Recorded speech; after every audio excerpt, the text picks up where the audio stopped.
Virginia, we are back in your studio. We are. There's a new series. Tell us about the Corallium Series. Well, it's nice to have you here again, Steph. And well, the Corallium Series really carries on my longstanding interest in water and the sea, and my love of swimming, and also the alchemical transformation of materials and the processes that I use at our Puerto Rico studio. And we got this house in Puerto Rico in 2007, and we're right on this little bay, and we both love to swim. And it's your winter studio. And it's my winter studio. So, for instance, this year we didn't go down until February 1st, and we had a particularly hard winter in the Berkshires.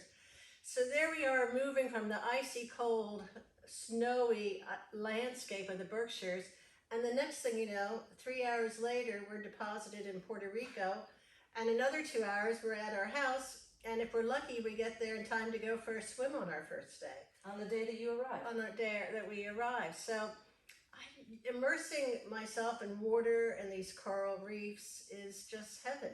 And it's what really makes our life down there. I mean, our life is really painting, swimming, and reading. I mean, what more could we ask for, really? Getting fresh fish. You know, the coral reef provides fresh fish, but 15 years ago, really, when we got the reef, our local coral reef that protects Playa Santa from all different kinds of hurricanes and natural disasters, was almost completely dead. And so swimming has changed a lot in those 15 years, mostly due to President Obama. He had a federal water works program that really changed the atmosphere and gave the coral in Playa Santa a chance to come alive again.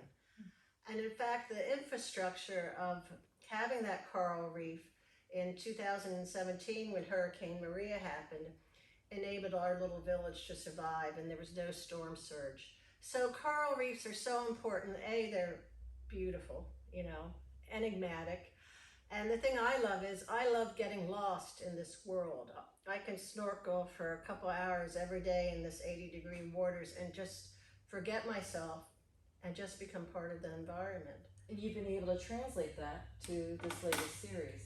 Well, I think they've always been evident in the work I've done down there, but there is a direct correlation, I think now, to how this series emerged, and the surface and these coral landscapes almost that come through alchemically. And because what I'm doing is I'm really using the sun, the 95-degree sun, as an alchemical agent, as I make these layers of poured oil paint on the translucent film. And one dries and another is poured, and sometimes they happen quickly, sometimes they have 40 layers on them. But there's this sense of water and mistiness that I really was working in this series to transpose and then expose. And I mean, it's quite funny. I think about myself as an abstract painter, but these are actually seascapes, underwater worlds at the same time that I find exciting. The illusionist, I'm always interested in illusionistic space in my work. You keep glancing to some of the work on the opposite wall here at the studio. Let's go to those paintings. Let's go there and take a closer look. They're all so different.